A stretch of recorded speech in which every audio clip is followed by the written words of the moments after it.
we get rolling with this week's episode, I do believe we have a secret giveaway winner to announce. So I snuck a clue into last week's video.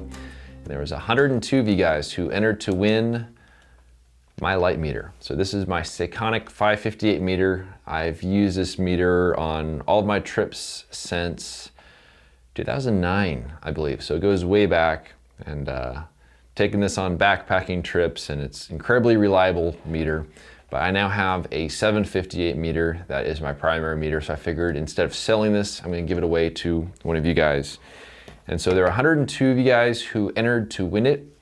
And I had Siri choose a random number between 1 and 102. The number was 78, and the winner of my meter is Paul Bernard, or Barnard or Bernard, however you pronounce it. Paul, you are the winner. So I'm gonna wait a little bit now. I'll reach out to you and get in touch with you so I can get this mailed out to you. And one other quick little announcement about the channel here. So I now have a Amazon shop where if you see any sort of camping gear I'm using, or the video gear, if you're curious about what I'm using, you'll see a little Amazon logo up top in the bar if you're on the web browser. Otherwise, in the show notes, you'll see a link that goes to it. And obviously, if you're to buy anything on that, I do get a small percentage that helps kind of support everything here. But also, if you're just curious about what I'm using, everything is listed there as far as the video kit, as well as also the camping gear and a lot of stuff that I like. But this week's video is all about my initial sort of reaction to the Intrepid 8x10. I recently received one, and comparing it to the Arca Swiss and sort of talking about some of my thoughts on it. I hope you guys enjoy.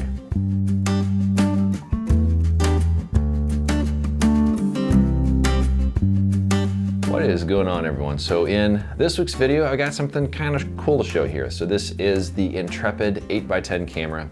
And as a matter of full disclosure, this is a camera that I received in exchange for doing some video tutorials for Intrepid.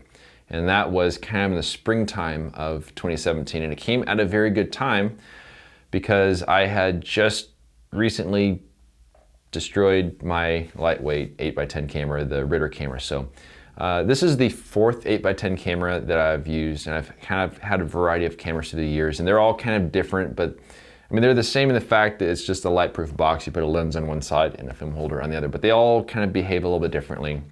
So I'll kind of walk you through my history of cameras I've worked with so far. I started with Ebony RW810. I've had that since 2009. I still own that camera. It has been basically retired. I brought it on my last trip where I was using the Arca Swiss over there as my primary camera, brought the Ebony as a backup. But now that I have the Intrepid, this will be kind of my backup camera. So I might at some point even consider selling the Ebony, but I'm probably gonna sit on that for a little while just because that's one camera I've used for a really long time. But the Ebony was my primary camera for a very, very long time. And then on my Death Valley trip in 2017, it was heavily damaged by some really, really strong wind. I came back on another trip and I used my Ritter camera as a primary camera. The Ritter camera was a very lightweight camera. It weighed in somewhere around like 6 or 7 pounds, somewhere in that range. And I bought that with the intention of using it for backpacking because it weighed in at close to half of the Ebony. But since it was really lightweight, there's also some issues with instability, and it was kind of hard to set up. And actually, I made the decision to sell that camera before it got damaged. So that one was really heavily damaged. I sold it for parts on eBay. And that camera, I just didn't get along very well. If I wanted to set up a wide angle lens, I had to disassemble the front part of the camera, reverse things, and put it back together. In theory, it was really good, but in practice, it was really, really hard to work with. I ended up retiring the Ebony because the Ebony camera company is no longer around. And if some of those metal parts stripped out, then I would have a camera that just wouldn't be very useful anymore. I'd have to have custom parts made for it. I didn't really want to go down that avenue. And so I replaced the Ebony with the Arca Swiss, which has been my primary camera for the past 2 trips, and I absolutely love that camera. It is a camera that's built for precision. It makes difficult scenes very easy to set up. The way that the front tilt is done, everything's geared, which is really, really nice. So the Arca Swiss is my primary camera. but it's a little on the heavy side as far as backpacking, even though it weighs about the same as the Ebony, which I have taken backpacking. I would like to have something that's a little bit lighter, and that's really where the Intrepid comes into play, and to give you a sense of weight between the Intrepid and the Arca Swiss. The Arca Swiss, I weighed it earlier, including the rail, but not the lens, so just the, the camera itself, including the rail there. It weighed in at 11 pounds, 4 ounces, which is actually fairly lightweight for a camera that everything's geared. But the Intrepid here, this weighed in at 4 pounds and 12 ounces. So it's about a 6.5 pound difference between the Intrepid and the Arca Swiss. So this is a camera I plan on using as my backpacking camera. It's also a camera I'm going to bring with me on the trips in case something were to happen to the Arca Swiss. I would be able to use the Intrepid 8x10.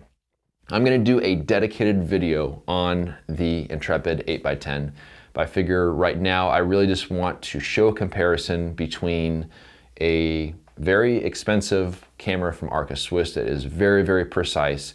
It's one of the more expensive cameras on the market for an 8x10, and one of the least expensive cameras on the market, and also one of the lightest cameras on the market, because ultimately they are just a light-proof box. You put a lens on one side and a film holder on the other side.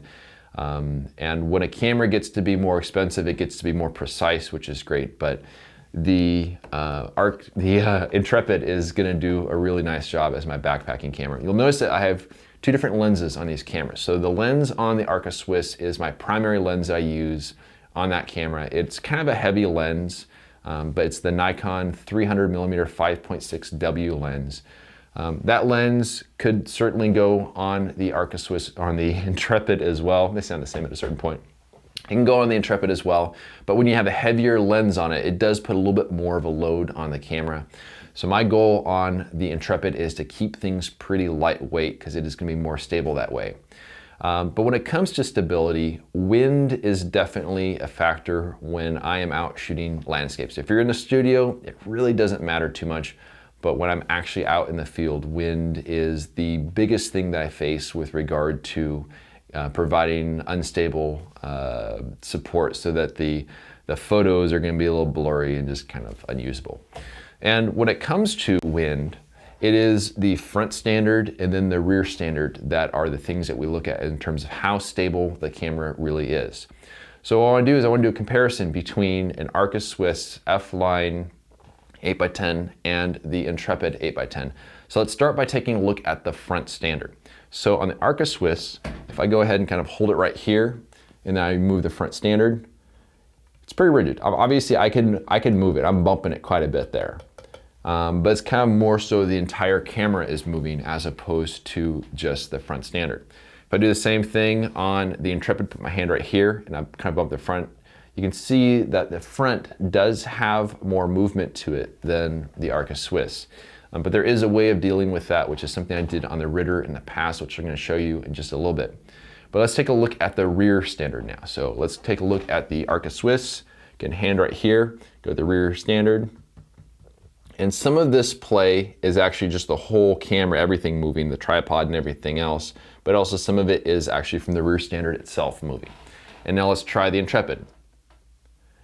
Now what's interesting is I find that the rear standard of the Intrepid is stronger than the one on the Arca Swiss. And part of that is just the laws of physics. You have this support that drops down and braces it a little bit more, which supports it a little bit more. The Arca Swiss is kind of held upright. So the design of the Intrepid for the rear standard is actually going to be stronger, which is kind of cool. But the design for the Arca Swiss front standard is going to be stronger than the Intrepid. So there was something that I did with my really lightweight Ritter camera before it was destroyed, and that had to do with using a little bit of cord to tension the front standard. And I had these setups that I used for that, and these are these really cool connectors I found at REI. They're just like a couple bucks, they're not very expensive. And I have these linked to, if you go down to the show notes down below, you go to the Amazon store, you'll see I have it linked to in my Amazon store. But this is called the Figure 9 by Night Ties. And basically it allows you to attach cord without tying any knots, which makes it a little bit faster. But using these, I'm gonna be able to actually tension this in a very simple way. I'm actually working on something where I can have it tensioned and still be able to focus it.